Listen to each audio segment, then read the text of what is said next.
MS ওয়ার্ডের আজকে আমরা এই স্টাইল গ্রুপ, এই যে স্টাইল গ্রুপ যেটা বলছি, ঠিক আছে, এই স্টাইলগুলো হচ্ছে হেডিং স্টাইলের জন্য। হেডিং স্টাইল কি জিনিস? এই স্টাইল গ্রুপ নিয়ে প্রথমে খুব বেশি একটা দেখাবো না তোমাদের, ঠিক আছে, পরে এগুলো আমরা ইউজ করবো, ঠিক আছে। এইগুলো একটা হেডিং স্টাইলের ইউজ করতে পারি, তার সাথে থিম আছে। হেডিং স্টাইলটা কি জিনিস, এখানে একবার নিউ একটা পেজ নিই তাহলে বুঝতে পারবে। ধরেন নতুন একটা পেজ নিয়ে নিলাম নিউ, ঠিক আছে, নিউ পেজ ক্রিয়েট করি আমরা, একটা এমএস ওয়ার্ডের ব্ল্যাঙ্ক পেজ ক্রিয়েট করে নিই। ক্রিয়েটে ক্লিক করলাম, ধরে নাও এখানে হেডারটা নিয়ে নিই, হেডারটা ইনঅ্যাক্টিভ হয়ে আছে, হেডারটাকে এডিট করে নিই, ক্লোজ হেডার। আচ্ছা, এখানে কিছু হেডিং, এই যে ধরে নাও তোমাকে বললাম তুমি internal memory, external memory, RAM ROM সম্বন্ধে কিছু লিখো, তাহলে তুমি র্যাম লিখবা, র্যামটা বড় করে লিখবা, তার আন্ডারে র্যাম সম্বন্ধে লিখবা, ঠিক আছে, যেমন নোট দেওয়ার সময় আমরা হেডিং দিই সেরকম, তাই তো।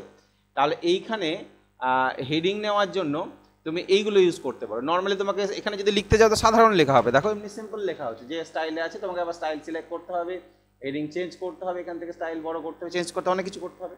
সেখান থেকে তুমি প্রি ডিজাইন হেডিং নিয়ে নিতে পারো। এখানে দেখো হেডিংয়ের অনেক রকম স্টাইল আছে, অনেক রকম আছে। যদি এইটা নাও বা এইটা, এইরকম বিভিন্ন রকমের আছে, তাহলে যে কোনো একটা নিয়ে নাও। সাপোজ এটাই নিচ্ছি, আমি হয়তো লিখলাম যে কম্পিউটার সম্বন্ধে কিছু লিখবো, COMPUTER, কম্পিউটার। এবার এন্টার মারো, এবার যে লেখাটা হবে সেটা কিন্তু দেখো নর্মাল লেখা হবে। হ্যাঁ, ওটা স্টাইল, যে ওইটা ওই হেডিংয়ের স্টাইল দাগ দেওয়া থাকবে, ঠিক আছে। এবার তুমি কম্পিউটার সম্বন্ধে কিছু নোটস লিখলে, আচ্ছা নোটসটা এইভাবে না লিখে আমি একটু শর্টকাটে লিখে নিই। শর্টকাটে লিখতে গেলে এখানে কী লিখতে হবে, =RAND, প্রথম বন্ধনী ওপেন ক্লোজ, ওপেন করে ক্লোজ করবে, ঠিক আছে। এই র্যান্ড ফাংশনের সাহায্যে আমরা কি করতে পারি, 3টে প্যারাগ্রাফ বাই ডিফল্ট আমরা এখানে নিতে পারি। ধরো এইটাকে লেখার পর তুমি যখন 2,3 ব্যাপারটা কি,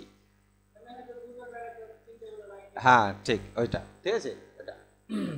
তো এইখানে এবার বাই ডিফল্ট কটা আসছে দেখো, এন্টার মারলে 3টে প্যারাগ্রাফ আসে, ঠিক আছে। বাই ডিফল্ট 3টে প্যারাগ্রাফ আসে, এন্টার মারলে 3টে প্যারাগ্রাফ চলে আসে। র্যান্ড ফাংশনের কাজটা একটু ভালো করে বুঝিয়ে দিই। এখানে যদি তুমি এবার চাও যে আমি 3টে প্যারাগ্রাফ নিব না, 5টা নিব, 5 লিখে তোমাকে এন্টার মারলে কটা প্যারাগ্রাফ দিয়েছে তোমাকে, 5টা। ব্যাকেটে 5 লিখে এন্টার মারলে 5টা প্যারাগ্রাফ দিল, ঠিক আছে। এবার 3,2 আমি ধরে নাও এখানে 1,10 লিখলাম, তাহলে এবার কি আসবে বল, একটা প্যারাগ্রাফের 10টা লাইন আসবে, ঠিক আছে। আগে কিন্তু একটা প্যারাগ্রাফে 4টে করে লাইন ছিল, ঠিক আছে, 3টে বা 4টে করে লাইন ছিল। তাহলে এইভাবে তুমি যদি চেঞ্জ করো, ঠিক আছে, এখানে 3, হয়তো 3,5 লিখলে, অর্থাৎ 3টে প্যারাগ্রাফ থাকবে, কটা করে লাইন থাকবে, 5টা করে লাইন থাকবে, ঠিক আছে। তাহলে এগুলো আমরা চেঞ্জ করতে পারি। র্যান্ড ফাংশনের কাজ হচ্ছে এটা, ওকে, এটা দেখে নেবে। আরেকটা হচ্ছে, আগে যখন আমরা ইউজ করতাম তখন কিন্তু এই লেখাটা আসতো না। এখন কি লেখা আছে, কি যেন লেখা আছে, লেখাটা আমি পড়ে মনে করতে পারছি না। এই দেখো, এটা on the insert tab, the gallery, হানাদানা, এই সমস্ত লেখাটা আছে। কিন্তু এর আগে যখন আমরা এমএস ওয়ার্ড ইউজ করেছিলাম তখন কিন্তু এটা আসতো না। তখন আসতো একটা বাক্য আসতো, যে বাক্যে A to Z সব অক্ষরগুলো থাকে, ইংরেজি A to Z সব অক্ষরগুলো থাকে। কেউ জানো বাক্যটা কি? হ্যাঁ, একটা বাক্যের মধ্যেই ইংরেজির A থেকে Z পর্যন্ত সব লেটার ক্যারেক্টারগুলো পাবে। কি লিখলে আসবে, একটা বাক্য বলবে যার মধ্যে A to Z সব অক্ষরগুলো থাকবে, ঠিক আছে।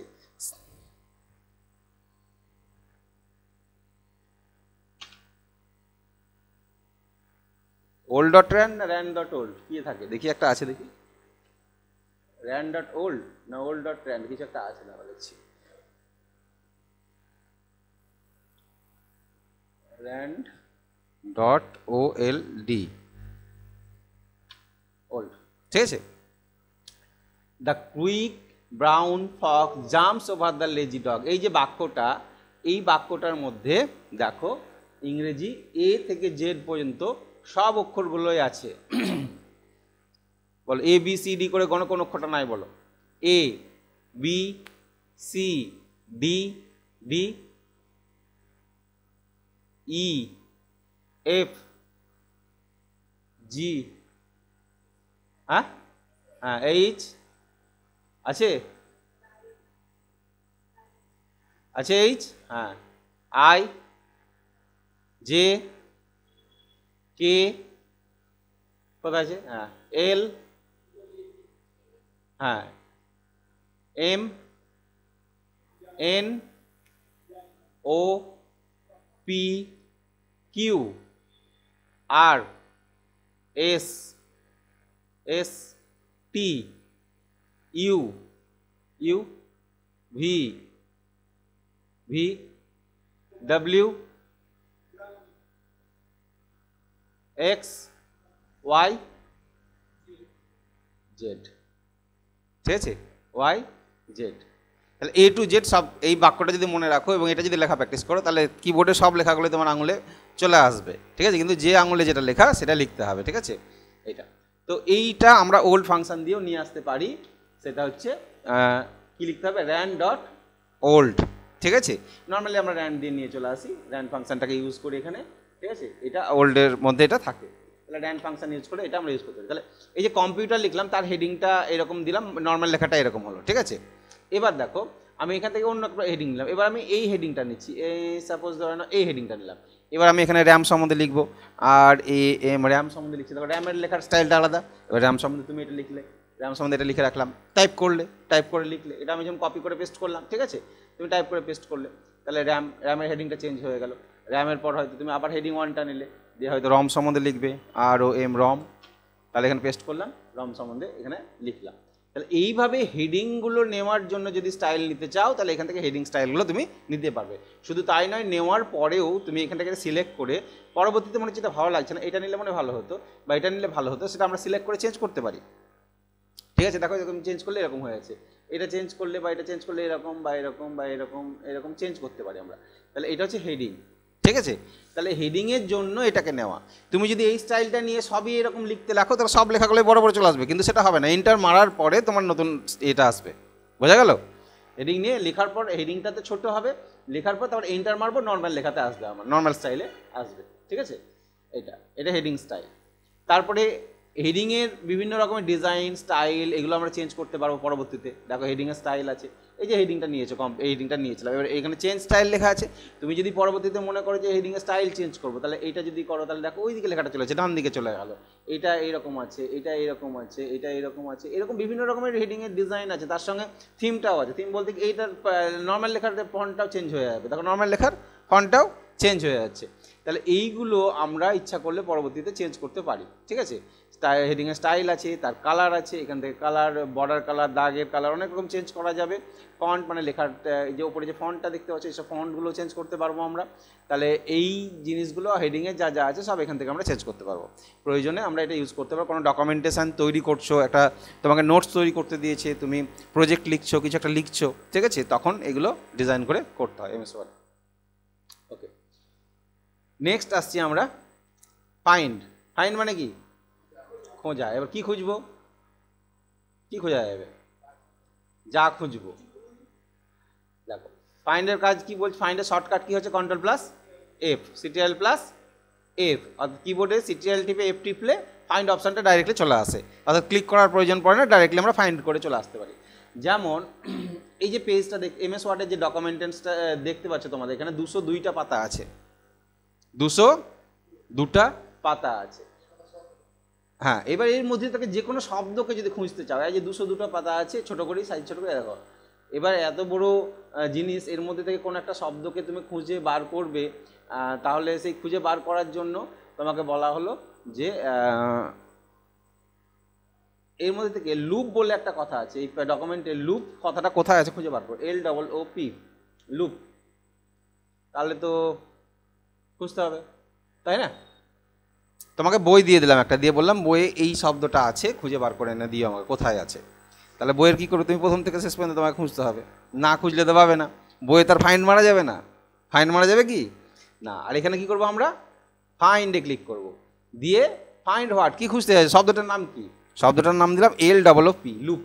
তাহলে এন্টার মারি, লুপ ফার্স্ট এইখানে আছে, কত নাম্বার, 132 নাম্বার পাতায়, এইখানে লুপ শব্দটা প্রথম আছে, LO। হ্যাঁ, আবার এটা হচ্ছে প্রথম খুঁজে পেলো, ওকে, একটা একটা করে একদম প্রথম থেকে খুঁজতে খুঁজতেছে এই এখানে পেলো। এবার ফাইন্ড নেক্সটে ক্লিক করলাম, এখানে আবার একটা লুপ পেলো, সিলেক্ট করে দেখিয়ে দেবে, আবার ফাইন্ড নেক্সট, এই দেখো এখানে লুপ পেলো। এটা হচ্ছে 179 নাম্বার পেজ।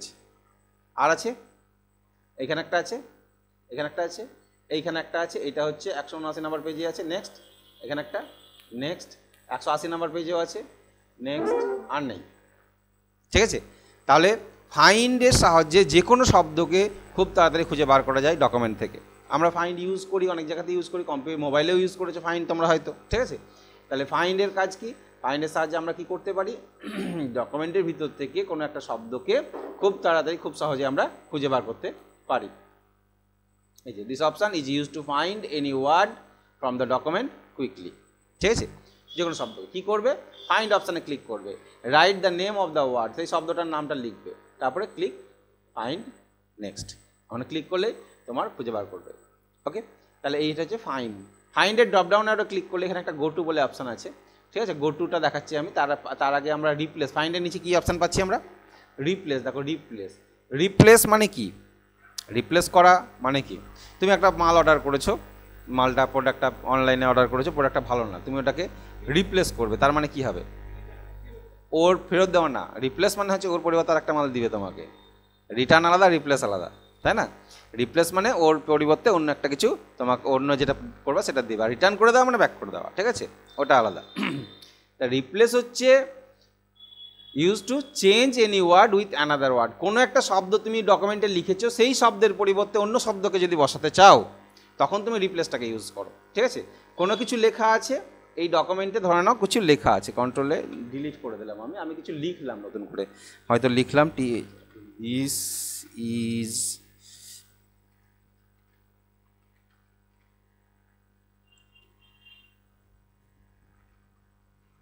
কম্পিউটার সেন্টার,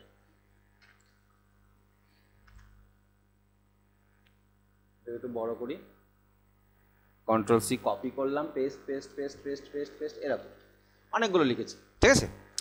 এবার তোমাকে বললাম এখানে this is Rajarampur computer training centre, তুমি এটা রাজারামপুর লিখেছো, রাজারামপুর হবে না, এটা লালগোলা হবে। রাজারামপুরের পরিবর্তে তোমাকে কি করতে হবে, লালগোলা করতে হবে। তাহলে তোমাকে কি করতে হবে, এইটাকে কাটতে হবে, কেটে কেটে কেটে কেটে কেটে কেটে কেটে, যদি না জানো তাহলে কি করতে হবে, LALGOLA লালগোলা লিখতে হবে, একটা একটা করে কেটে কেটে লিখতে হবে, প্রচুর টাইম লাগবে। বললাম তোমার ডকুমেন্টস তুমি বিশাল বড় একটা তৈরি করেছো 100 পাতার, যত জায়গায় রাজারামপুর লিখেছো সব কেটে লালগোলা করে দাও, ঠিক আছে, কারণ রাজারামপুর নামে যা হওয়ার হয়ে গেছে বা লালগোলার নামে হবে। তারপর বললাম বহরমপুর করে দাও, এরকম চেঞ্জ করতে বললাম।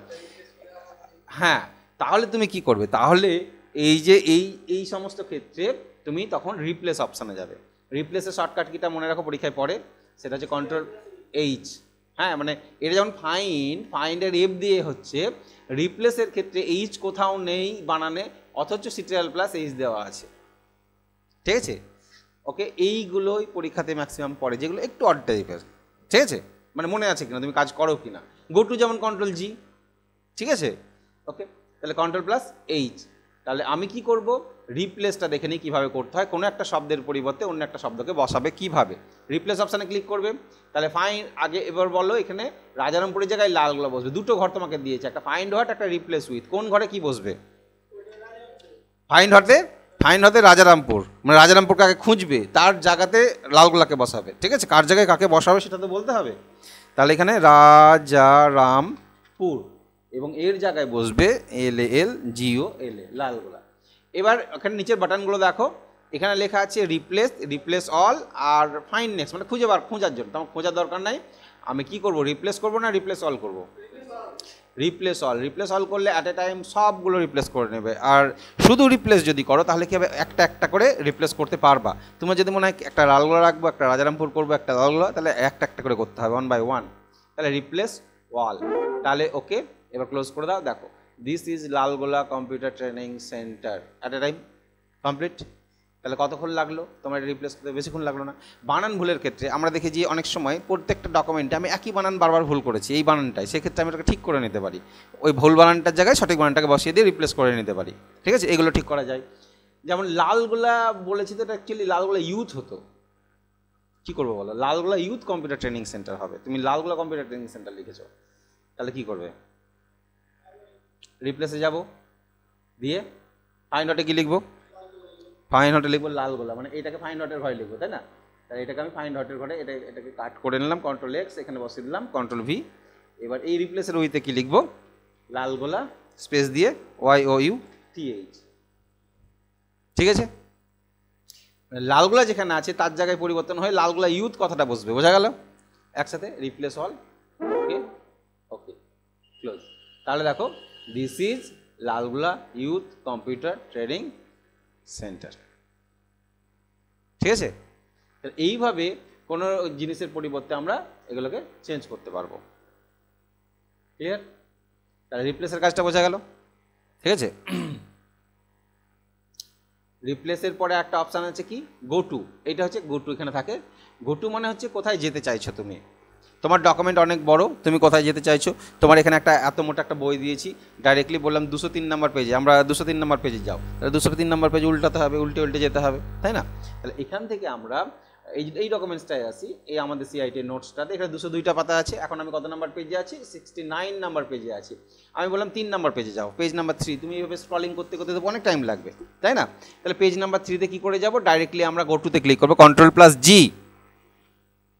এখানে লেখা আছে পেজ দেওয়া আছে, এন্টার পেজ নাম্বার। এখানে অনেকগুলো গো টু হোয়াট, অনেকগুলো অপশান আছে, দেখো গো টু হোয়াট অনেকগুলো অপশান আছে। তো তুমি কোথায় যেতে চাইছো? আমি পেজে যেতে চাইছি, এখানে পেজটাই বাই ডিফল্ট সিলেক্ট থাকে। তাহলে পেজ নাম্বার 3 এন্টার মারো বা গো টুতে ক্লিক করো, দেখো তুমি 3 নাম্বার পেজে ডাইরেক্টলি চলে এলে।